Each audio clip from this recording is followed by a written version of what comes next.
Hello, everybody, and welcome to the Baka podcast.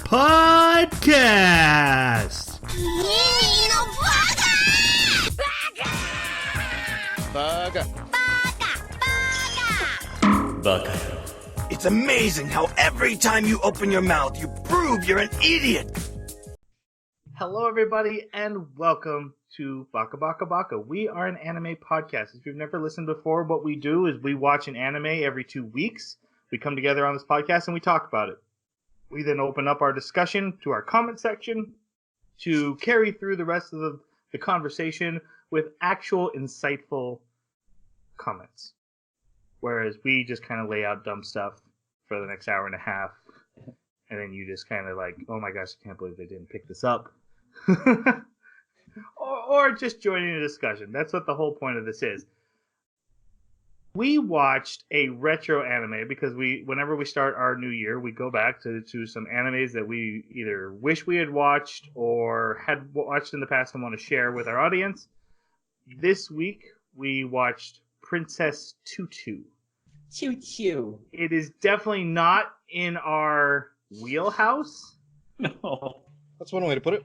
But we watched it anyway, and we have a lot of varying thoughts on it. So to begin discussion about it, let me introduce my co-host. First off, we have the Kevin Bacon to my footloose, Jeremy. How you doing? Hey. Doing pretty good.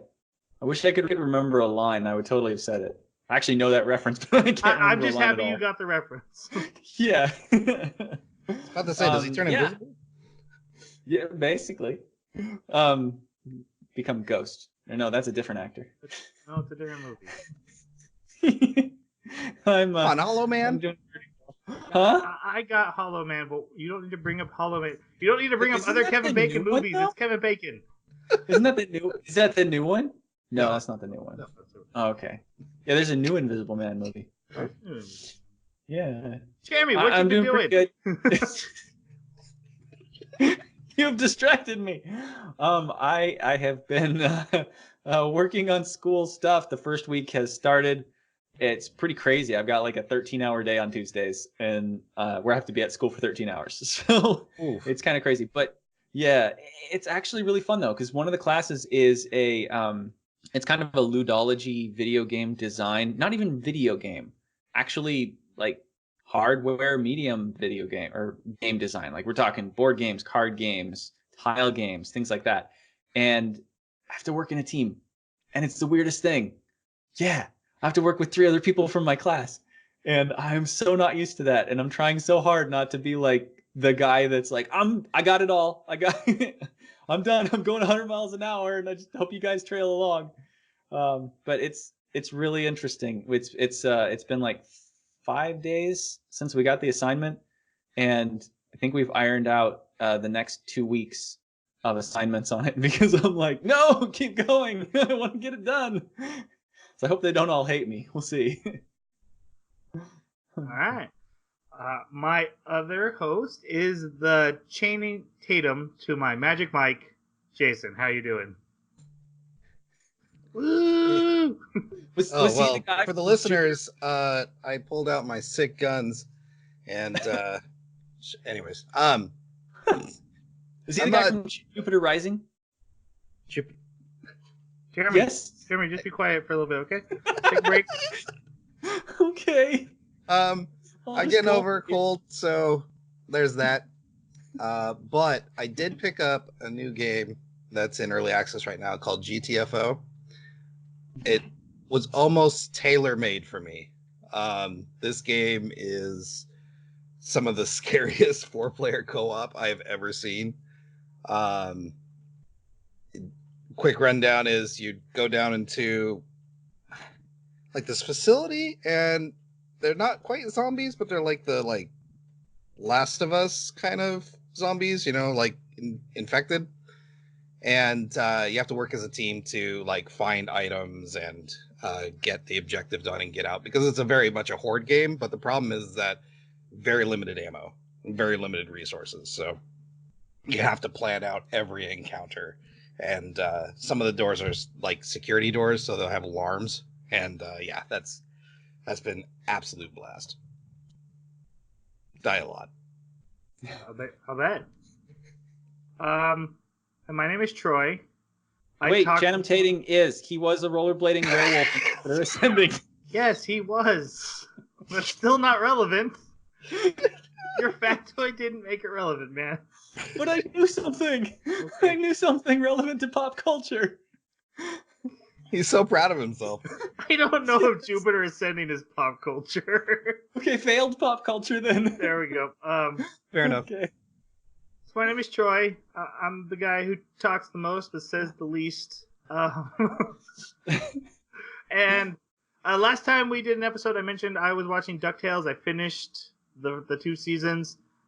Man, that's a good cartoon. If you like kid cartoons that are written smartly for adults, that's a good cartoon. Otherwise, I've just been really, really busy. I did go back and start playing Witcher 3. So when you say it's written for adults, like just how like Adventure Time kind of comes across to me as written for adults. How much is it like that? Yes, very much so. Where the jokes are, you don't have to be a kid to think the jokes are funny. Like it's not just fart jokes and stuff. It's not gross cartoon humor. It's clever, and honestly, the throwbacks to old DuckTales are great, but then they updated everything to make it work in a modern world. Because if you go back and watch old DuckTales, it's like, I can see why this was a kid's show. You know, like I said, they gave the 3 nephews their own personalities, and each one's an individual. They have different voice actors now. And then, like, one time they go back in time and they meet young Donald, but they brought back the original voice actor for Huey, Dewey, and Louie to play young Donald, who was an emo kid with a guitar. Oh my god! Did he have eyeliner too? That would be awesome. I think the update to Donald Duck is really great because he's basically, if you get him mad, he's the most powerful fighter ever. He can beat up Gizmo Duck just because his anger is so out of control. Oh, jeez.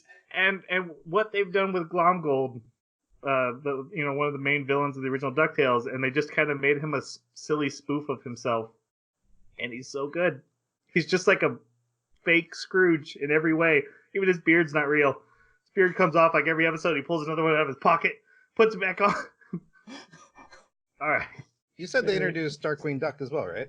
They did, in like a super creative way.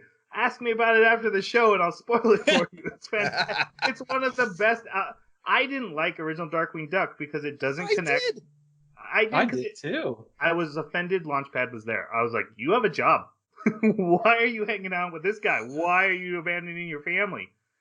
This show perfectly introduces Darkwing into this world, how Launchpad fits into the Darkwing Duck world, and I was like, okay, I'm cool with this. This works. This is perfect. So yeah, they reboot that. I'll probably watch it. That's interesting. Canonicity and logic mattered to you with DuckTales. Yes.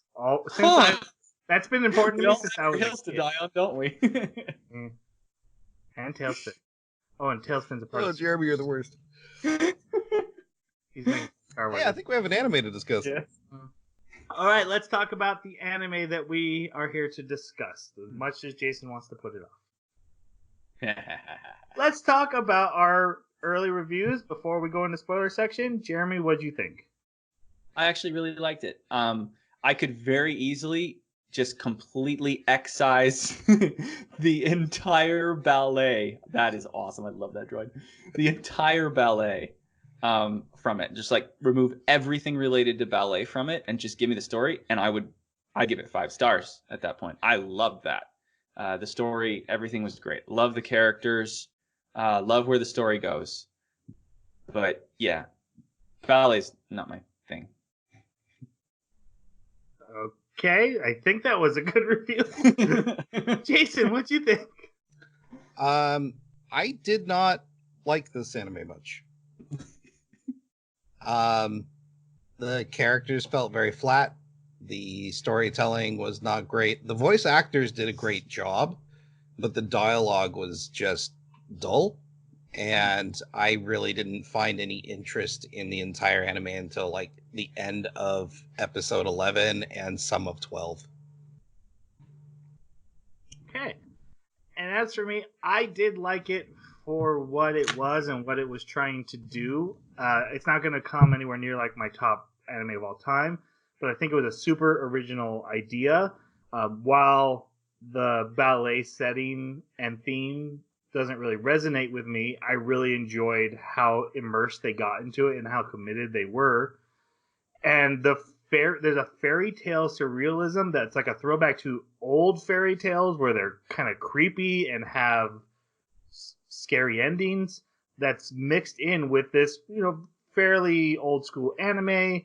It's an interesting style to see mix. I enjoyed the experience of watching it. It is not like I want another anime like this every week. No. Yeah, actually, just to talk more about that, Hans Christian Andersen was a major inspiration for this, and there's a point where there's like a direct reference, not just to his work, but to him and his life later in the next season.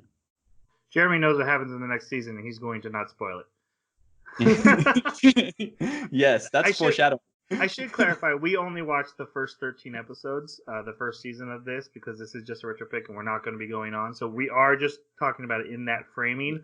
I think most of us know a lot about what happens in the second half, so we do have that in our mind, but we will be very careful not to spoil anything. Yeah. But it might come up in discussion as we discuss the value of this anime, because that second half does bring a lot of the value in. Yeah. Now, what did you guys think about the opening and the closing? I did not like either of them, and so I skipped them. I don't remember them at all. To be fair, it's been a week since I've seen any. So the beginning of each episode had like a new twist or a new piece of information on the original story. Once there was a prince who stabbed himself, or once there was a knight who protected the prince, kind of stuff. Mm-hmm. So I made sure to almost get that every time. Almost. It's very important every. But as far as like the opening scene or the opening thing and the closing, I did not like them. You just didn't want to watch them dance. I'll say this about the opening: it was very good at putting me in the right mindset to watch the anime, because it opens. I think it's Swan Lake. The do do do do do do do do do. While Princess Tutu dances around. It's not like I'm adding it to my rock jams in the morning or anything like that. And I probably won't. It's not very memorable either. I don't think the visuals were very memorable.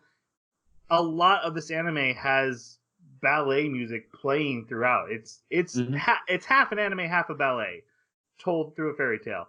And so it very much helped me get into that mindset at the start of every episode, but it wasn't great. And I don't remember the outro. Yeah. Oh, wait. The outro's just her as a duck.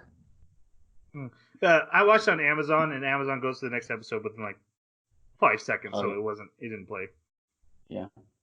Yeah, I think it's just the outro. If I remember correctly, the outro is just kind of meant to remind you that she's just a cute duck that is kind of out of her depth. Duck. Yep. Spoilers. I mean, it's in the description. We're gonna go on to the spoiler section since we're already just like dropping them left and right. No, but yeah, spoiler warning from here on out. We're gonna talk about characters, plot, not for past episode 13. If something sneaks out, I will edit it out. We will be very careful. Yes. Spoilers for the first 13 episodes, though. All right. So to set up the framing story, we have a narrator who comes in at the beginning of every episode and tells the story, and this one is the most framing story for the whole series. Is that once upon a time there was a man who wrote a story about a prince and a raven who were locked in battle. He died, and the prince and the raven were stuck in battle forever. Deciding that they didn't want that to happen anymore, they escaped the story. The prince shattered his heart to contain the raven. And then they found out the storyteller was still alive. Ha ha ha ha. And that's the world we're in.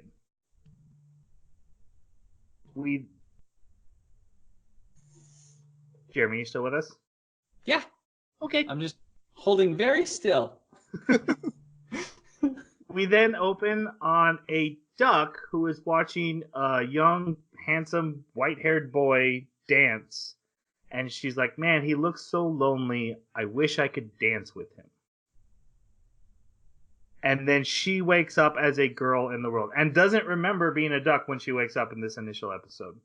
This is our main character, who is a duck, who is also a girl, who is also a magical girl who will become Princess Tutu, and her name is Duck. Her actual name Is like Duck. people call her Duck. Her name is Duck. What am I looking for? What do you think of Duck? Subtle. This anime is subtle.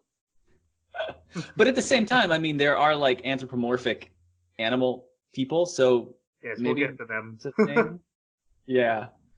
All right, what did you guys think of Duck? Probably one of the most irritating protagonists I've ever come Wrong. across.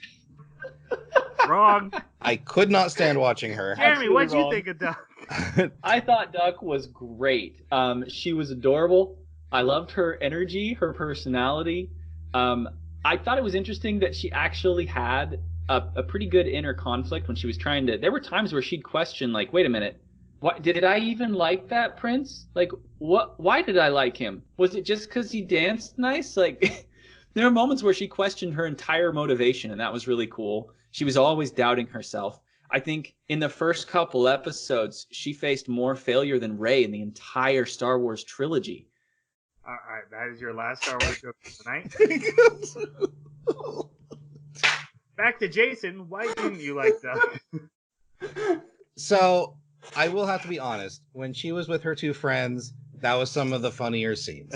It did make me smile to not only have one person that was hoping she would fail because it was just so cute to watch her fail, but the other one who was not exactly nice either.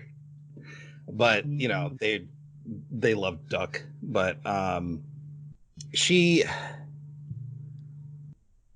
too much of a storytelling tool, and what I mean by that is she's naive when she needs to be naive. She's skillful when she needs to be skillful. She's empathetic and, like, you know, near clairvoyant when she needs to be. Yet on the other hand, and there's no clear rules, right? Because we've got animals that seem to be animals, but then we've got anthropomorphic animals that wear clothes, and she doesn't fit either of those categories in either transformation she's in. It was just frustrating to watch her in this story. Is the best way. All right, I'm going to say something, and it's going to start a huge debate, but we might as well get it out of the way, because a lot of the plots we can actually get through pretty quick. I think where most of our discussion is going to be on these first couple characters. And Jason, you said at the beginning you thought the characters were flat, and then what you just said now about Duck, I think 100% that is intentional on the storyteller's part. These are presented as nothing but character tropes, but that's the plot. That they are real people forced into character trope roles, and they're trying to emerge out of them. I thought she was a duck. She is a duck, and she is forced to be a plot device. She is literally, and I've coined this, I've saved this for pun for tonight, a duck ex machina. They even point out in the original story, she's only in it for a fragment of the story. She comes in, she changes the story and solves the day, and then she's out of the story. She's not supposed to be a developed character. Yeah, she's only like 2 sentences. In the Prince and the Raven story, that is the meta world that created everything that's going on. Right. But she's becoming a real person throughout this, and is bursting out of that. So yes, she in many of the scenes she is presented in that way, but that's not actually what she is, and that's very intentional and very meta of fairy tale characters. Of these are just plot devices to tell a story, but what if they actually had emotions and didn't want to be that? So it's like, where does she fit? Is she an animal as a duck? Or is she like Miss Anteater that has emotions and can talk to people as a duck?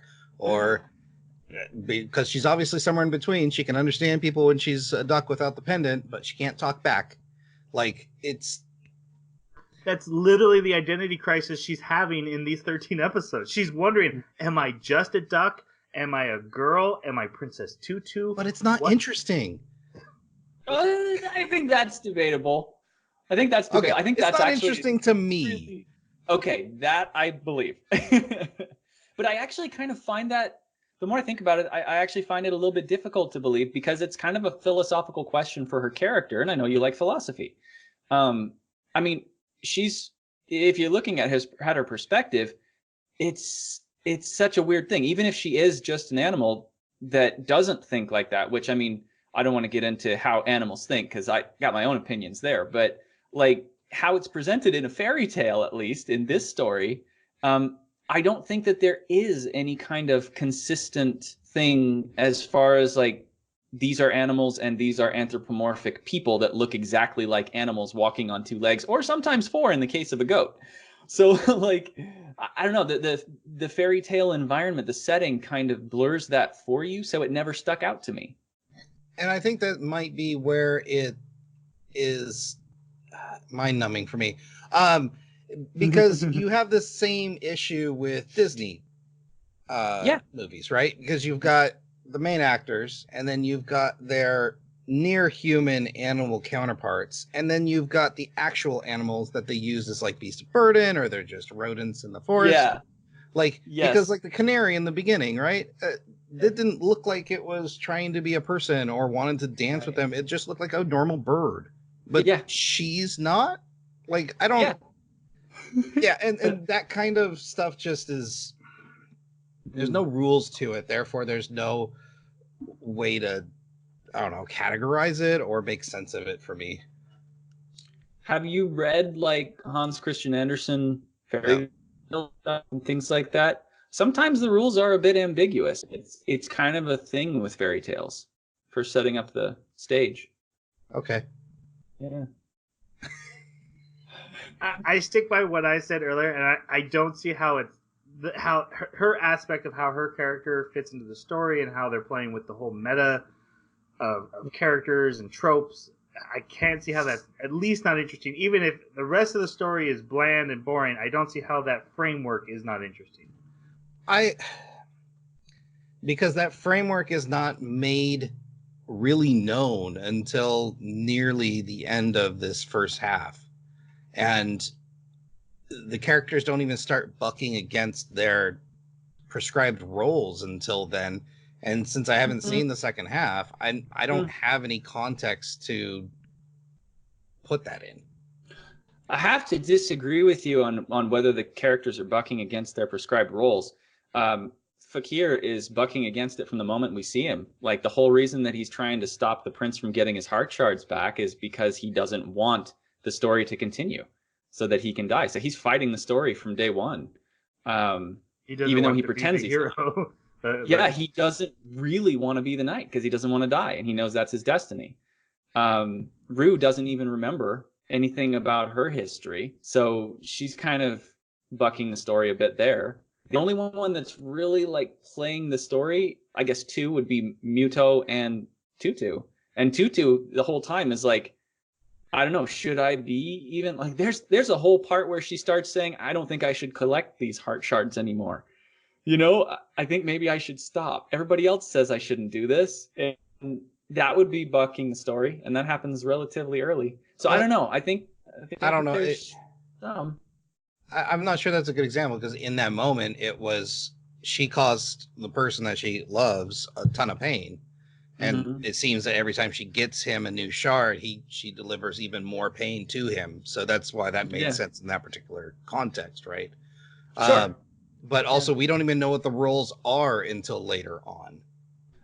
Actually, it's pretty clear if you watch the intro prior to the opening every time. You're caught up fairly well. Like, you find out about I almost did it. Fakir's how he's been behaving at like episode 7 or 8, not like near the end, but like halfway or maybe 2/3 through it, which to me, that's a pretty good point for a reveal like that. But then all of a sudden things start making sense from earlier. I mean, I can, like I said, I can see, Jason, how the story is not appealing and how it doesn't hook you and it's kind of bland. It definitely has a very, blah, here's the story.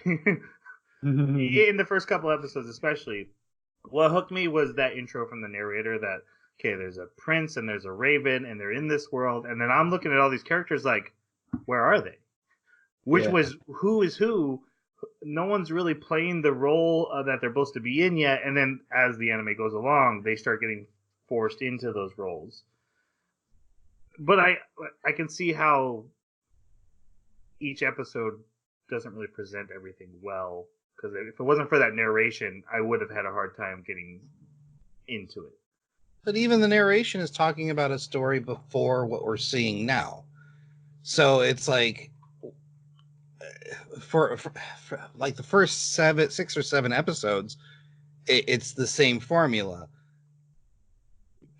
Something happens to Muto. Tutu finds him.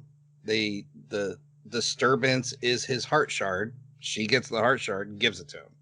Like, it's the same rigmarole, and it's like, it doesn't, like, we get little snippets of the overarching story here and there, but not enough to like make it. I don't know. There's no stakes. I think there's big stakes. I don't agree with that. Not in the first 6 or 7 episodes. What I do agree with what you just said, though, is that, it's kind of just the same thing over and over. To me, I kind of wrote that off as, this is the 90s. Jeremy even pointed out this was made by the same people who made Sailor Moon. The first multiple episodes of Sailor Moon are, bad guy shows up, throw the tiara. Next episode, bad guy shows up, throw the tiara. And it isn't until like a dozen episodes in, throwing the tiara doesn't work suddenly. And now, okay, wait, now we need to get into like character motivations and character arcs. So that I wrote it off as a 90s anime trope of, okay, we're going to set up a pattern and a rhythm. And yes, I actually agree it was kind of dull because I was like, okay, you're going to get the heart chart. I get it. But I get what you're doing, and you're going to obviously break this pattern, and it's not going to stay this way. But you have to establish it before you can step outside and start playing with it more. I wasn't enjoying the rhythm, is I think the problem. Well, I actually interpreted it as, if you're planning to take a rhythm that already exists and that everybody's used to, like this formula from Sailor Moon and from pretty much any other episodic cartoon, right? If you're planning to take that formula and you want to do something really interesting with it and you want to like shock your audience, then you need to have that formula in it long enough for your audience to say, I know what this is, I'm bored. And that's when you can finally upend it and say, nope, I went a totally different direction. Like Madoka Magica kind of, I mean, it didn't really have the episodic nature, but just in the sense of like flipping the trope on its head and trying to do something different. That I think if you provide that. Episode 11. I don't think that's true. I don't think that's true. Madoka Magica also had Sailor Moon existing, so it didn't have to. Whereas this, it's old. This is older, and so it doesn't really have anything to build on. It's got to establish its own. Well, it had Sailor Moon existing. It does. Because they came to this after. But Madoka had its first tragic moment in like episode 3 or 4. Right, but I would say that's only earned because Magic Girl series were so well established by that point. Right. Whereas this series has to establish on its own the pattern and the trope. Well, maybe that type of storytelling doesn't appeal to me. I'm pretty sure it came after Sailor Moon. I'm not 100% sure. I'd need to look that up. But I don't know. She faced failure later. She got caught and trapped multiple times. Wasn't able to complete the job, whether it was because of like not the most confidence, to be honest. She's really not competent. And that's one of the things I was wondering, like when you said that she was always succeeding, I was like, I remember a lot of failures. No, I didn't say she was always succeeding. What I'm saying is every time she came across the heart shard shadow, that always succeeded until episode 11. Yeah. Okay, I'm gonna keep going forward, but I have a feeling this is going to basically be the central debate of this entire episode. Yeah, you're probably right. All right. Let's talk about the prince that was dancing in front of the duck that made her make the wish. This is the character Muto. That's such a weird name. Muto. I'm sorry. It's pronounced Muto. I Yeah. had a hard time writing this one down. Anyway, Muto. He is basically, for most of this, a blank slate, but he is a major character in it. So that definitely landed differently with all of us. So what do you guys think? I thought he was interchangeable with the main character of Kisniper. So, No. For those who haven't listened before, that's not a compliment for him. What's there to say about him? Because that was his purpose, was to be a blank slate through this entire first half. So I don't really have a lot of thoughts on him, except for every time he speaks, I cringe. Is that because of the voice actor or just because of the things he says? Both. Oh, okay. I don't know what the English. The only time he was ever semi-interesting is when the Raven made like a clone of him. Yeah. Oh, when it was the love shard? No. It was literally. When she faked. That's right. It was a fake. It was a crow pretending to be. That was good. That's right. I remember that illusion. He was the only character that we got to see that was actually from a book. Every other character is from the real world that is actually kind of being shanghaied into the story. That's how this works. I had to look it up just to verify. Is that a spoiler? No. No, that's what's going on, because the only people that escaped out of the book were the Raven and the Prince. Everybody else is from this world. That's why when we learn about Fakir and we see his scars, they're like, oh, you're the reincarnation of this character from a book, because these are not people from the book. So the Prince's lack of emotion, and because he's from a book, it made sense to me. This happened to him in a story. He isn't a real person. He's nothing more than whatever the writer wanted him to be. Whereas all these other characters, they have their own personalities and they're kind of being warped into characters so they can resist more easily. He can't resist. He's just going to be whatever fate decides him to be, because he came from a world of nothing but fate. And it fit perfectly for me. And I love the fact that the first emotions that he gets back are all painful and negative. It was fascinating. The one thing I absolutely hated was the sound he made every time he'd get one back. I was like, dude, emotion gasm. What the hell? Okay, yes. Where did she shove that? All right. Yes. Tanya was watching the whole thing with me. I got her to sit down and watch the first bit. She didn't think she'd keep watching, but she watched the whole thing with me. And that every time that happened, we're just like, oh God, come on. Why would you do that?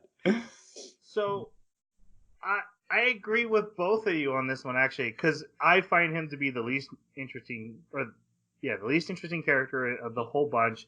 I was kind of frustrated how much screen time he was getting. He was kind of difficult to put up with his, I want to have a heart, Fakir. Okay. And he says it like 3 episodes in a row, and then Fakir's like, oh, I think he wants to have a heart. All right. So he is Better a little. Smack him. He grinded a little bit. Great. On the flip side, I love the idea that the hero of our story is super uninteresting because he's the prince of the story, right? So he's supposed to be the hero, and he has no personality at all. He's boring as heck, and he's actually kind of annoying to watch. That was a fun twist on the trope, but at the same time, I kept thinking about early Disney princes, Prince Charming, Prince Philip, and I'm like, what's their personality? They don't have one. They're just the prince of the story that saves the maiden, and they're super boring. And I'm like, that's kind of a fun twist on that, where they made him extra boring and personalityless. With that said, at the end of this, I would be excited to meet the real Prince Muto and see what his actual personality is, because it seems like that's coming. But the doll version of him was rough. Yeah. All right, so the duck wakes up a girl talks to her bird. What's really interesting is that like this is her first day as a human girl, but she has memories and experiences as she remembers being a human for a while now. And the duck memories are all gone. She has bird friends she talks to in the morning. She has best friends she's going to school with who are fantastic. It's Pike and Lily, and I don't remember which is which, but the little blonde girl that just loves to watch Duck fail at everything. Like, you should go tell him you love him so he can reject you. It'll be so cute. I loved it every time. And also, can I point out, the birds, like, attack her nearly in the very first episode. Never happens again. Actually does happen at again. least, yeah, and we never see it. I mean, just because we don't see it doesn't. Yeah. No, fair enough. But I don't remember them ever coming back to her. There's another episode she wakes up in her room and the birds jump her again. Oh, they do? Okay. Yeah. Tried to forget it. She runs to school because she thinks she's late. So we very much get a Sabrina Sailor Moon vibe where she's kind of she's clumsy, she's klutzy, she's not a good dancer, she's the worst in the class. She gets to school thinking she's late, but she's actually super early. She didn't know what time it was. And the only person there is Muto dancing. She ends up tripping and he jumps to save her and hurts himself. And this is where Fakir enters and is like, oh my god, why would you try to save this person? That actually has payoff later, but Fakir's like, don't help people and hurt yourself, you frickin' idiot. and that's Fakir's personality for most of this anime. Fakir is a dark-haired dancer, student of this school. What'd you guys think of him? He's basically Muto's abusive boyfriend. Yeah. It was kind of weird at first. Interesting. So one thing I do want to point out before I get to that is he's the reincarnation of the hero from a story, but he was born in the real world. But the hero's from the book. So how can he be reincarnated by someone that never existed?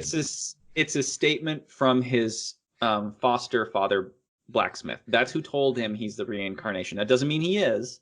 All it means is that the foster father looked at the scar or the birthmark and said, "You must be the reincarnation." And to clarify, there's kind of two heroes in the original story. There's the prince, who's the hero, and then he has a knight who protects him. The knight died in the story, and now this guy is born with a scar matching the illustration of the knight dying across his body. Can you imagine, like, every time you take off your shirt, like, oh, this is how old me died. Yeah. I thought he was probably one of the most interesting characters. He was rough to watch the first couple episodes, though, which kind of put me off of his character as a whole, unfortunately. Because he literally abusive to Muto. Has zero redeeming qualities until we get the duck scenes. He obviously cares for Muto's well-being, but he's almost portrayed as a villain, but in a way that you're like, he's not really the villain. Like, you kind of get that feeling from episode 1. But, yeah, I did think he was probably the most interesting character out of the bunch, but yeah, I was off-put by him. And then his combat scenes were not well illustrated or animated. Do you mean it's not well illustrated compared to today or for the time? Because this is an older anime. This is from 2002. Okay, never mind. I thought it was older than that. Nope. I thought it was 90. Nope. Well, him putting up the sword and blocking the feathers was something. Well, those feathers are dangerous, man. You should see what they did to him in episode 13. You did see what they did to him in episode 13. Oh, that's right.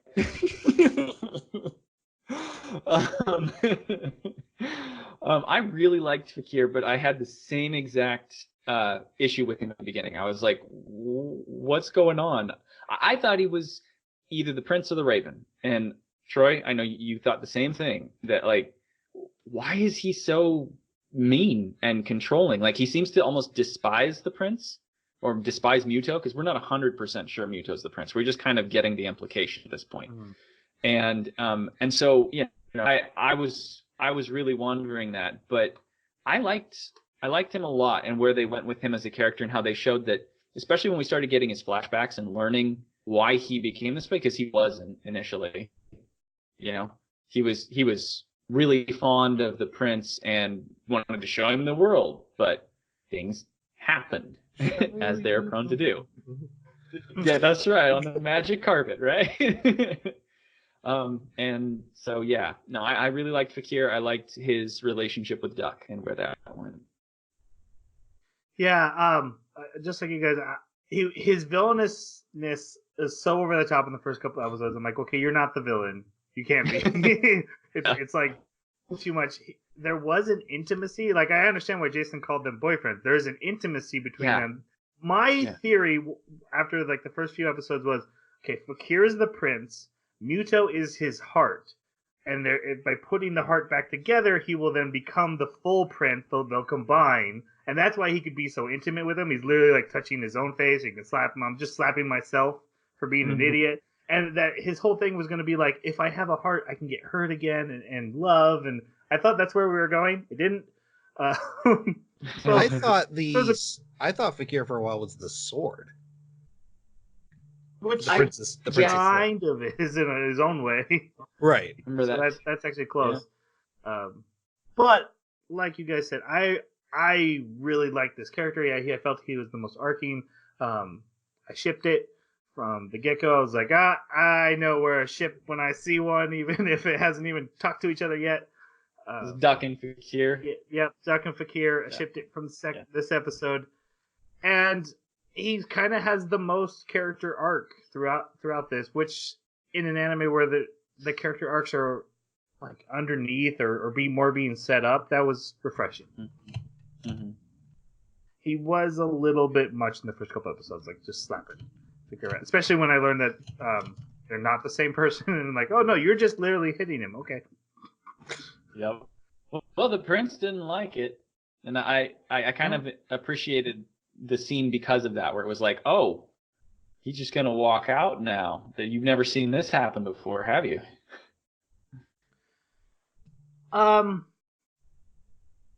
After this, Duck goes to class, and we meet one of the best characters in this anime. Interesting though, because we already talked about the anthropomorphic animal and the rules of this. Duck is the only one who notices this is weird. She's like, the teacher's a cat, and it's literally an anthropomorphic cat man who does still have cat tendencies, but is a man, and he's their teacher, and if you misbehave in class, he will force you to marry him. Or at least threaten it. Which, at first, I was like, that's kind of creepy, and they committed to the joke, and at the end, I would love to every time he said it. Like, yeah! Get them to marry you! I love when it backfires when the goat comes around. He's like, I'll force you to ooh. The best is when Duck says yes and he waits out at a cafe all night long. Jeremy, I think we're losing you. We can't hear your responses. I love every time he's either like rolling around or he's like scratching himself or like licking his paw and like doing his ear, even though he can literally reach it. Because he's kind of anthropomorphic. Yeah, all of his cat tendencies were amazing. Yeah, the cat guy, he was awesome. He's actually a reference to another popular anime. I don't remember what it's called, but there's a cat character in there that's what he does. Is he just says, "I'll marry you" to women all the time, and they turn him down.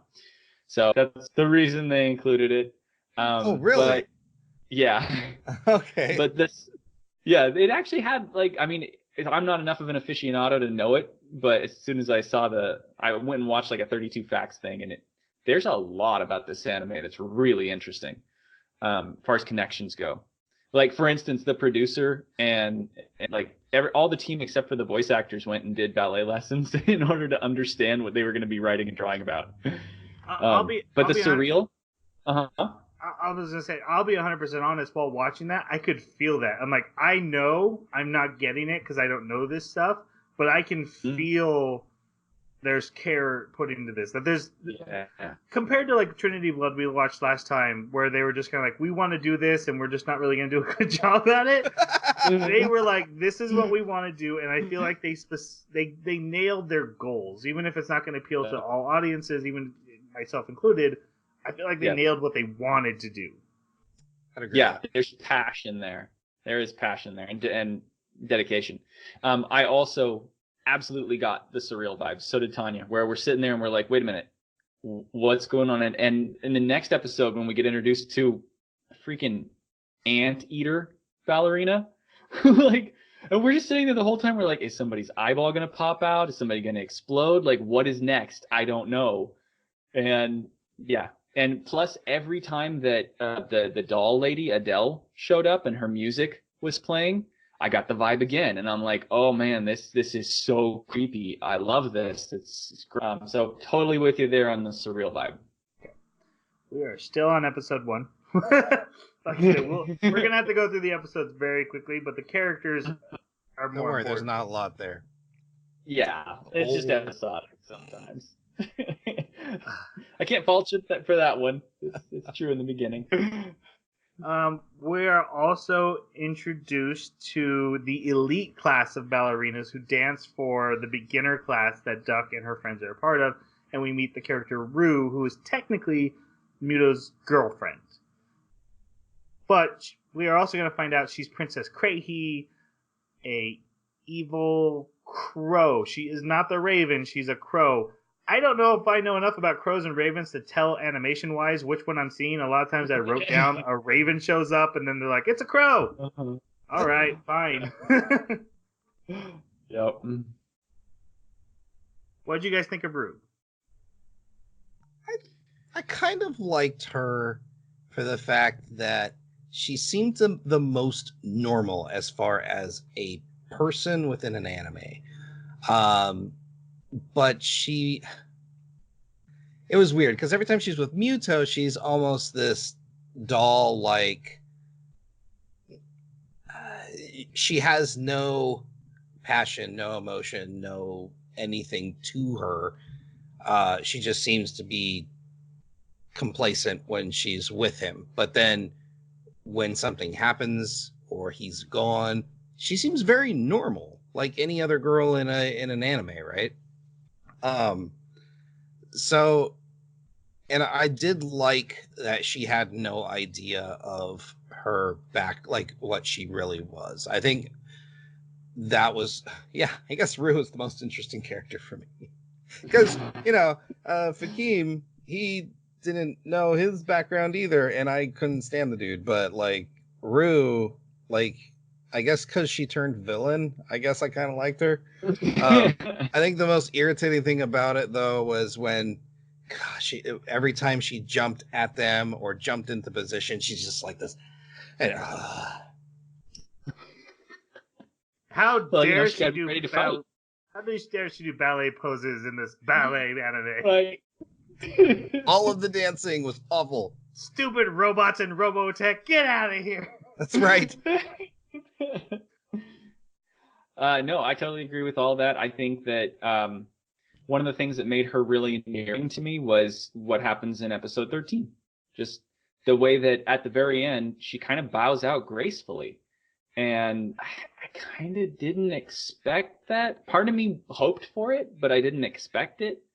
And it was really cool because it added a deep element to her character that, wait a minute, Drosselmeyer calls it out when he's talking about how these different characters that are coming to this big scene near the end, and he's like, here's the quality each of them have. For her, it's like she's not really sure she wants to be the villain.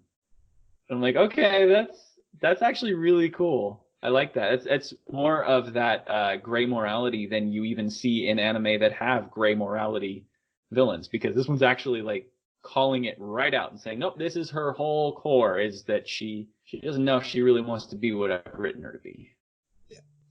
Yeah, I really love the whole sleeper agent thing that was going on, that she is presented as this one character, and this is who she wants to be, and then because of the story is starting, I need you over here in this trope, and being like, but I don't want to be the villain, I want to be the girlfriend. Mm-hmm. No. And then, reacting to try to fight that, but at the same time that's making her fill in the trope. Like, okay, if I can't be the girlfriend, I'll ruin it for everyone else, and now I am just the villain. Oh crap! And, She's like the Manchurian Candidate. yes, Kind and of. I agree. I don't see anything wrong with her being the most interesting character because I found that super interesting. I thought she was going to be the actual Raven. She's not, but it was still really cool to get her into the story. I'm really excited to see what happens to her next, even though I already know. I'm not. Okay. Okay. Duck wants to apologize to Muto, and she sees Fakir being mean to him, and she wishes she could help. And so this creepy old man, who we'll talk about in a little bit, is like, "Oh, I can help you help." And then Muto goes to a window to see some baby birds, climbs down on a ledge, and it becomes established that anytime he sees anything in trouble, he will risk his own safety to protect it. So he sees a bird. Commit suicide. Yes, he jumps out a window. That's literally why Fakir's so evil. Because the guy I'm trying to protect will commit suicide to save a baby bird. He's an idiot. What do? I have to lock him up. Quit helping him. Yep. That's the whole thing. Okay. He jumps out a window to save a baby bird. Interesting enough, a crow or raven actually causes this. Is what attacks the baby bird. And I'm pretty sure that's Drosselmeyer's doing. But we then get the first appearance of Princess Tutu. Duck is allowed to turn into Princess Tutu, and she does a dance that creates a garden that catches him. Because flower petals are enough to so that is something we can touch on. In this anime, you don't fight. You ballet dance your emotions to save people. So and sometimes magic. I'm actually super disappointed because in this scene she specifically calls out flower waltz, and like then the flowers come, and I'm like, oh, so now when she gets into these dance offs, she's gonna call out her power. She never calls out her power again.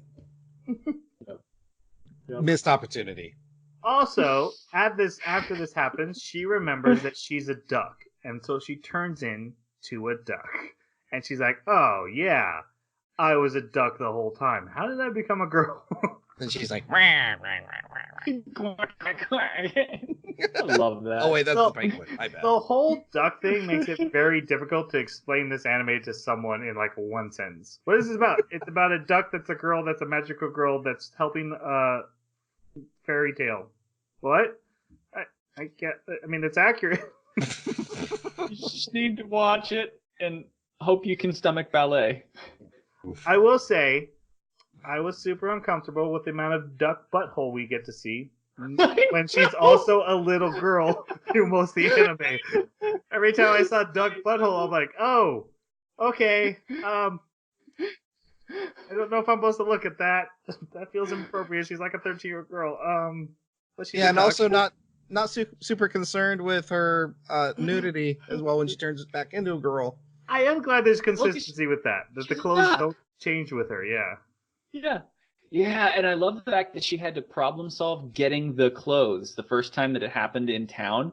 I was like, they actually gave her the opportunity to solve this issue. They didn't just hand wave it away and be like, oh yeah, she doesn't have clothes, but she's like peeking out from a bush and nobody cares or notices or whatever. No, they made her actually carry the clothes over there in duck form, put them nearby in a bush, jump back into the water, turn back into a girl, jump in the bush, change, and then go off to do her thing. And oh man, that seriously got my... So we meet our last two characters here. The first one is the storyteller himself, who's, you can tell, is the real villain of this anime. His name is Drosselmeyer, and he's like, hey, I'm the one who turned you into a girl, and I'm the one who's letting you become Princess Tutu. And if you want to help the prince, that's what you have to do. You have to do Princess Tutu stuff. And then... whatever that means. Exactly how he says it. Gotta do Princess Tutu stuff. The rules are, if she acts like a duck, which basically means quacking, she will transform into a duck. If she touches water as a duck, she will turn into a human. That seems a little backwards to me. I thought, like, oh, you turn into water, you become a duck because duck's in water, but nope. Yeah. Anyway, and then we also meet Miss Adel, who is Actually, her song's pretty great. who is a jewelry salesman, gem salesman, but is actually a puppet robot working for Drosselmeyer. Okay. Adel was rough. And what I mean by rough is rough to like watch. She made me super uncomfortable, like just because of her movements before I knew that she was an actual puppet. Because she's very off-putting to this world because, you know, it's either animal or half animal or human. And she's obviously none of those when you first see her. And also, she appears and disappears in the most random ways. But I like what they eventually do with her. But at first, she's like talking in these weird riddles that are just over the top, that have no. God, they. Yeah. They're Anyways, just so ambiguous. she was okay, I guess. Kind of irritating and off-putting to watch at first. Jeremy, go ahead. Can you hear me? Yes. Okay. She was off-putting, and I think when I was saying surreal before, this is the same emotion that you described, where you're uncomfortable. She gave me that sensation too, and I loved it because it made this world just seem not safe. So yeah, I got that sense of, there's something sinister going on, and she's a part of it, and she's not safe. She's a dangerous person. But then, like you said, Jason, when she disappears in the strangest ways, there's one part where we get to see her disappear, and it's like this silhouette just being jerked up by the strings. And I'm like, what? Yeah. And then later we find out that was so good, though. Oh. Yeah. And later we find out that she's a puppet of Drosselmeyer, like you guys were saying. Can you say actualized living plot device? Like, he literally created a doll that when his main character right now, because this is the Tutu arc of his storyline, right? When she runs into a problem, he's like, I need a plot device to help her. So I have a literal doll that I'm going to send in and use strings to control to move my story forward because my hero can't figure it out. And I just loved that. And the fact that the plot device later gets the opportunity to be like, I want to be more than a plot device, and then does what she does. I don't know. Have we mentioned it? Yeah. No, I think we're going to save it for this. Yeah, we'll save it then. Does what she does. It's just, she is one of my favorite characters. Absolutely. Drosselmeyer comes off as like the literal devil. And the fact that she's obviously connected to him, especially right, like she shows up 5 seconds after he leaves, right, to help Duck get her clothes and start her journey. So she's obviously connected with him, but she's so helpful. And I agree with both of you that it was off-putting, but I agree with Jeremy in the fact that was what made it so interesting. Like, this feels weird. I said to you guys, I feel like I'm in a fever dream when I'm watching this anime. You did say that. Or drugs, which I've never taken, but I imagine this is what it was like. Yep. And you know what's really funny is Drosselmeyer, I absolutely agree with you that he comes off like the devil. But at the same time, what kind of stories do you and I like, Jason? We like tragedies. Yeah. Right? This is the kind of author that we would want to watch his video and his stories and read his stories. This is the kind of story we want. So like, yes, from the perspective of the poor characters, it's kind of like in Recreators, where the character comes back and is like, did you like this? Did you like what you did when you killed all my friends? Did you guys get off on this?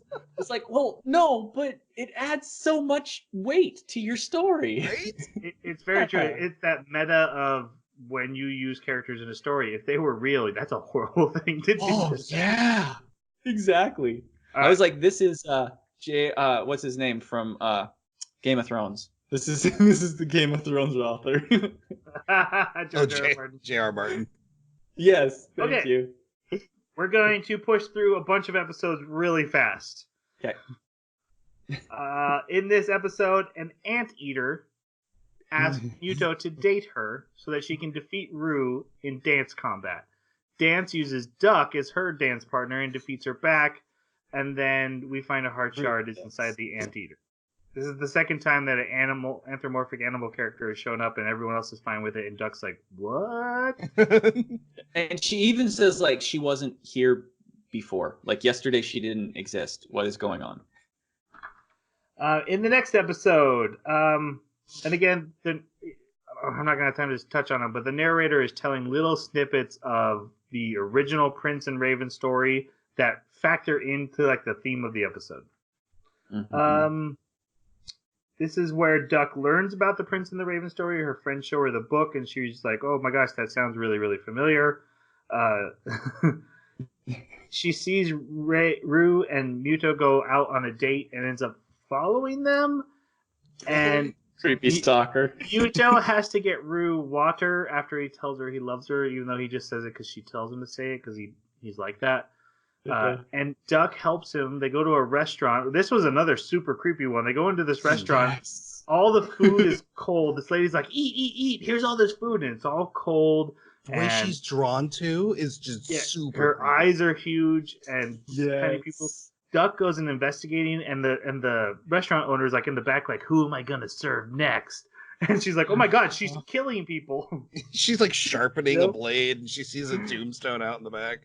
It ends up she's just possessed by the heart shard of loneliness. Loneliness, yeah, because her husband, who actually was the cook, died, and then a Princess Tutu dance makes her realize she has recipes from her husband. I may have presented that in an unfair way. But so this is also where Duck learns that if she confesses her love to the prince, she will disappear as a speck of light, because that is the fate of the princess. Whatever that means. Well, it means that she will disappear as a speck of light. It seems to be taken very literally. Very literal, yeah. On the next episode, Fakir is like, hey, quit trying to get your heart back, because Muto is now starting to have his emotions come back, even though they're negative ones. He's like, I'm feeling, and Fakir's like, please don't do that. Don't. You gotta stop doing that. Duck is forced into a punishment with a piano-playing penguin because she distracted Rue. And then she ends up... It didn't look like she actually distracted her. It looked like Rue's toe bent on its own, and then she called it out, but everybody blamed her anyways. Right, yeah. I actually messed it up. I was like, did I mess it up in my notes? But yeah, you're right. Yeah. Her and Rue end up teaming up after this, and they are looking for Muto together in the town. He has wandered off like he does because he's an idiot. I mean, he is. That's really completely fair. He is. Yes. And it's not the plot of this episode, but yes, he is. He's joined a funeral progression of spirits, and they chase him down. Another one that I was like, okay, so we are going horror vibe, because now he's literally being taken by spirits who are trying to claim his soul. Miss Adel is like, because he goes into a wall, and they're like, wait, how do we get to him? Miss Adel's like, no, it's not a wall, it's a mansion. And then a mansion appears. And they go in, and they have to literally dance battle. And by battle, it's not a battle, but I called them dance battles in my notes because that was always funny to me. Basically what it is, though. Literally just dancing your emotions out to help you. Oh God! This one it's grief or sorrow. Interesting enough, Rue tries to dance battle and fails, and then Duck has to become Princess Tutu and succeeds. And it's like power scaling, dance power scaling. Her dancing is over 9,000. Over 9,000. In the next actually, I read that the anteater is the only one that's capable of performing like the final dance of the Black Swan. So they spin on their toes like 32 times. And the big thing apparently because Rue was trying to do her dance thing and she didn't have enough stamina to stay on her toe long enough. That's why it kind of bent in this episode. Anteater is the only one. She's the best dancer. Only Tutu can beat her. Can't believe you know that. It was in the 32 facts. That is interesting, though. Yeah. Is it really though? Yep. Yeah, it's a An side character. anteater just is got the fleshed best. out. Yeah, the anteater is the most powerful character in this anime. That's Yeah.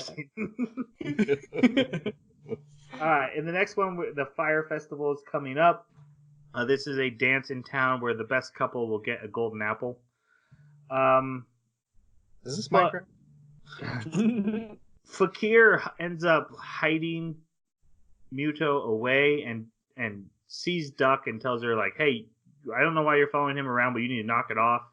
And he realizes she knows about his shattered heart, and he's like, why do you know that? But that's weird.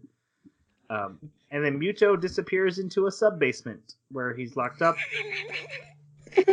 And Duck has to chase after him. And a spirit voice starts talking to her and asking her riddles, but the answer of the riddle is basically light or a lamp, and it ends up being a lamp who was sad that the lamp's family threw her away, and so Princess Tutu dances for the lamp, and then it becomes like her actual lamp. Yeah, this is an actual fairy tale story. They just ported it to Tutu. Well, It has that Amazing. much. Amazing. No, I actually like that. I do. You would. I was laughing during it, but Muto ends up dancing with Rue, and she freaks out because there's kindness in his eyes for the first time ever. Okay. which I mean, honestly, like I know we kind of glossed over it, but if you imagine it from the perspective of both Fakir and Rue, we saw Fakir's age in the flashback when he showed up. If we assume that she's around the same age as Fakir for the last like 6 years, 7 years, they have known only an emotionless doll. And so every time that she'd talk to him, every time that she'd make him say I love you, there would be nothing there, no sincerity whatsoever. And then all of a sudden there is. That would be freaky. Like all of a sudden you're That's not fair. just a doll anymore. You're making decisions? No, what? And That honestly, means you might say no. I had a couple times throughout this anime wondered how much Rue knows, because Rue knows his heart is shattered, that he's the actual prince, but she doesn't know that she's also part of the story. But I'm wondering if this moment subconsciously reminds her that the story is now coming. That's a good point. Yeah. Okay, this next part is about Sleeping Beauty, but basically it is one of my favorite moments in the anime because a acting troupe comes to town and the ballet class is allowed to go watch them. And they're like, hey, let's go talk to our stage manager. And there's an electric eel in a tank that provides electricity for their lights. And they're like, was our stage manager always electric eel? And they're like, meh, I don't know. But at least we don't have to pay for power. Yep. I'll be honest, I don't actually understand the whole plot of Palamoni and her husband and what she was having a problem with. But I know she makes Duck and Fakir dance together, and I was down with that. Yeah, this was actually the weakest episode. Yeah, I really couldn't get behind those two characters very much. They didn't interest me. Yeah, like I said, it has the Fakir and Duck dancing together, and I was like, okay, I was right. Now I know for sure that that's where this is going. Also, the Heart Shard, which is fear, attacks Princess Tutu when she tries to reclaim it. Mm-hmm. And when she returns it to Mewtwo's heart, he's like, I'm scared of Princess Tutu. Which is That was cool. Not a manly thing to say. No, Fair. it was not. That was so cool, though. Like, to have the prince be afraid of the person helping them, that was cool. It wasn't This led cool, her to a crisis of identity. Yes. And then it kind of changes, like, okay, maybe Fakir has been right this whole time. And Fakir is, like, there for them, like, I will take care of you. What do you need, dude? I'm a bro. Even though I slapped you, like, 2 episodes ago, it's fine.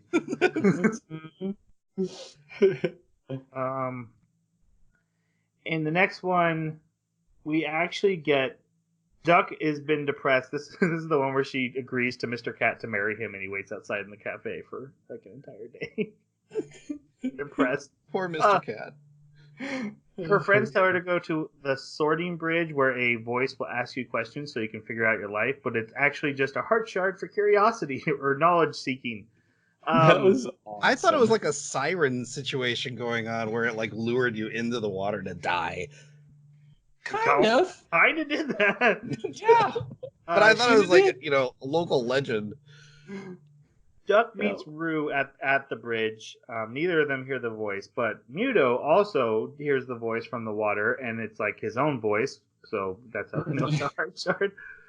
And he's like, "Why do you not?" You think he's like, "I don't have a heart. Why don't you have a heart?" I don't know.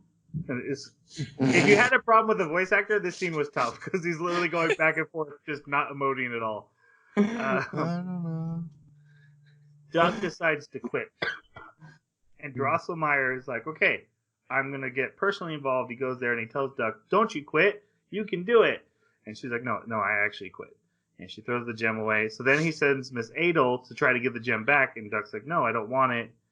But then she sees Muto get pulled into the water by the heart shard. And she swims after him, gets the gem back. She needs the gem. Otherwise, she's just a duck. And she turns into Princess Tutu. And Muto actually tells her, because she starts crying, like, I'm sorry I've been, giving you these bummer emotions and ruining your life. And he's like, you know what? It's cool. Please help me get my heart back. And so then she feels much better. But when they come back out and she's restoring this heart shard to him, Rue is watching from the shadows. And then suddenly Princess Krahe arrives. And it's clearly Rue in a very skimpy ballet outfit. And Which is also, it's directly influenced from the Black Swan outfit. Yeah. It's an amazing outfit, by the way. Yeah. Whereas Princess Tutu is clearly the White Swan too. Yep. She has crow powers. She can do feather stuff. She actually steals the heart shard and sends Muto gets sent away, but Fakir finds him, and then Rue wakes up. And she has the heart shard. And she's like, what happened? She does not remember it. And then she has to kind of come to terms with who she is. Let's see. The next one. Yep. A lot of stuff happens. Oh, Duck decides to tell Muto that who she is, so she leaves a note in his locker because Fakir's getting very aggressive with her. So she's like, I'm gonna secretly tell Muto who I am and to meet me. And when she's putting it in his locker, Fakir comes into the locker room, so she turns into a duck and hides in Fakir's locker, who's like, hey, I like ducks, and takes care of her and feeds her. And she's like, I thought he was a jerk. And then Muto's like, hey, I got a letter, Fakir. Look at what it says. It says she wants to meet me. This all ends up where all the characters meet together. Fakir goes and gets the prince's sword. He does this weird ritual to purify it with blood. Yeah. And his whole plan is, I'm going to reshatter the prince's heart, so this will stop the story from progressing. Princess Krahe gets involved, but she ends up running away when Fakir shows up with the sword. And then Muto actually ends up with the sword. He's like, well, I'll just stab my own heart. It's cool. And Princess Tutu's like, hey, don't do that. He's like, you're right, I shouldn't, because he's an idiot. Yes. He does whatever the writer tells him, right? So He's got a writer right now. So he's like, what do you want me to do? I'm not saying this in a negative way. I'm just trying to go fast, to be fair. No, it's great. I love it. Oh, I am.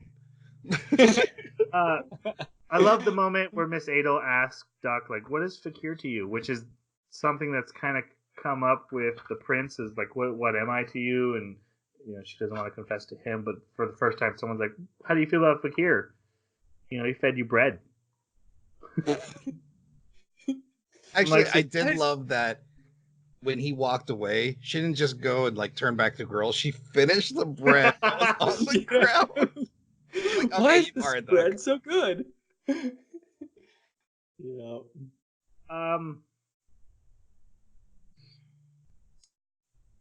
Rue is struggling with her identity. Muto's like, hey, do you love me? And she gets all pissed off about it.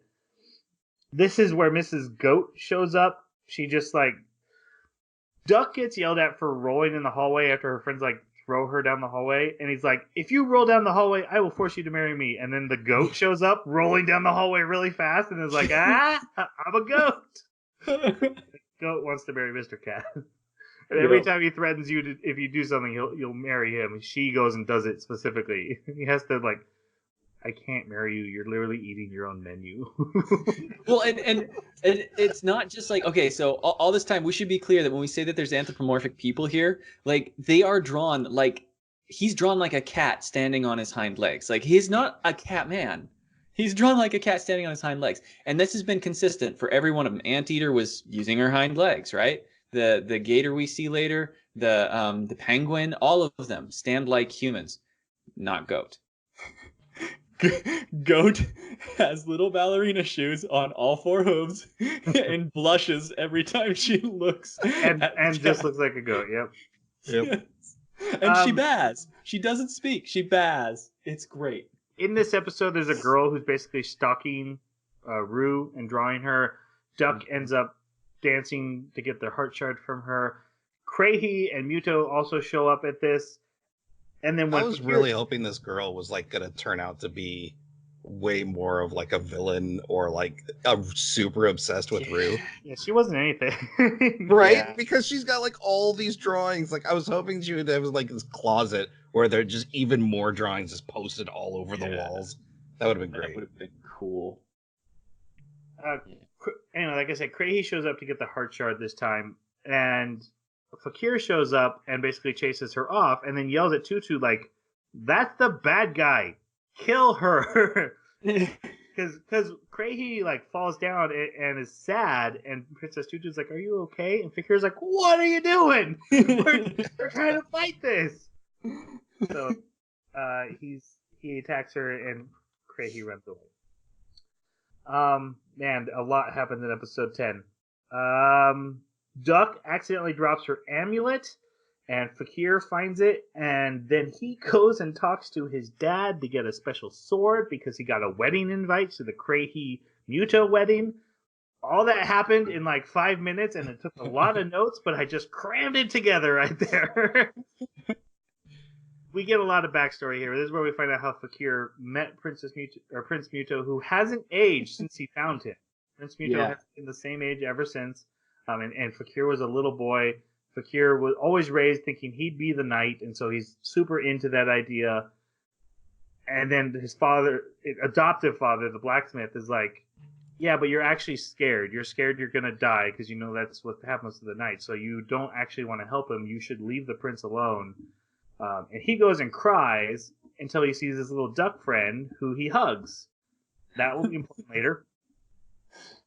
Princess Tutu gets the amulet back from him, dances for the blacksmith who had regret, and then goes to the wedding.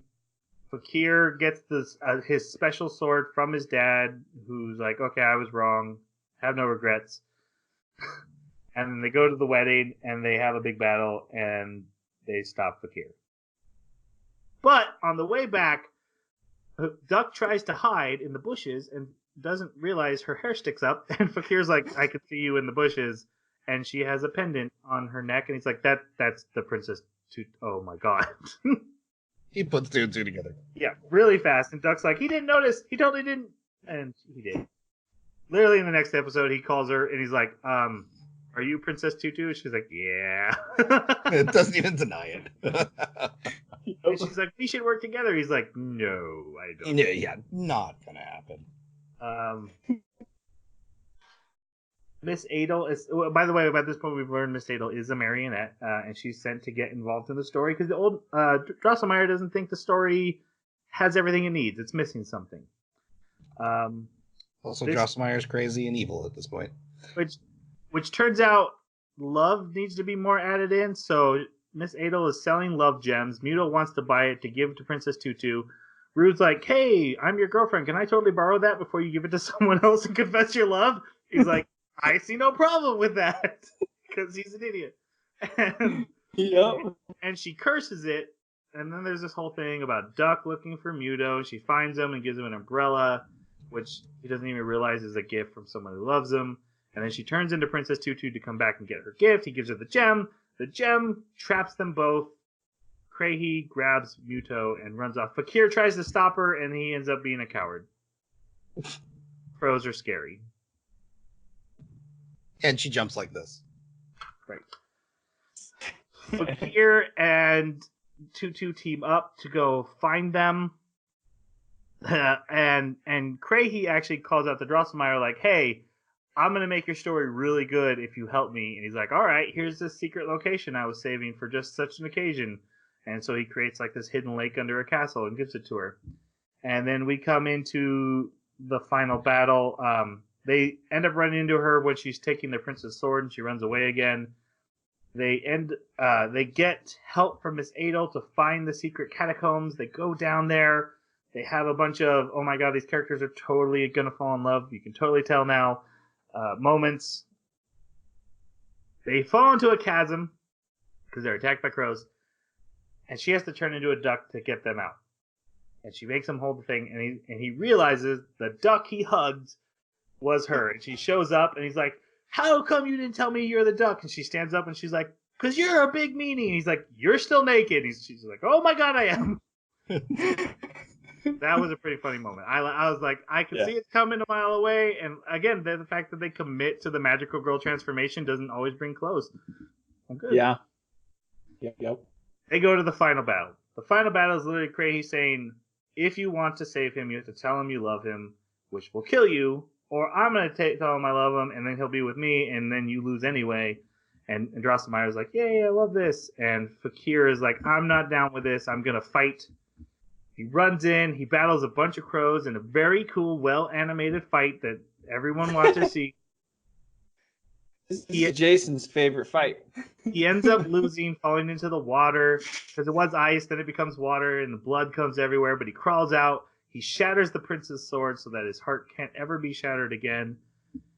And then he dies, basically. Yep. And then we have the final dance battle of seduction. Yeah, we need to have a dance off. So they're trying to win the love shard over. Princess Tutu starts to lose because Princess Krahe is like, you're just a duck, right? You actually suck at this. And then she does start to suck, and then she decides, no, I'm going to show him how much I love him with my dance.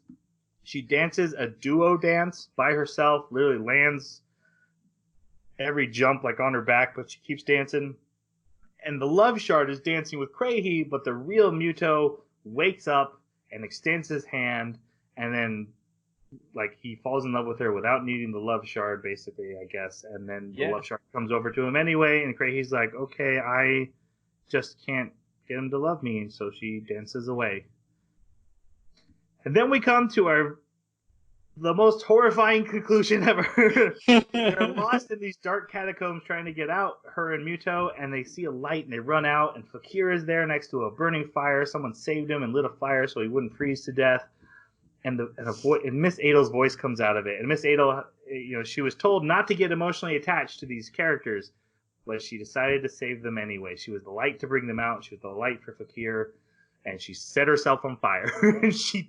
and they're like, "You're dying." She's like, "I am, but would you dance for me while I burn to death?" And so they do. That's literally the end of this first season. Yep. It ends on a delicious, tragic note.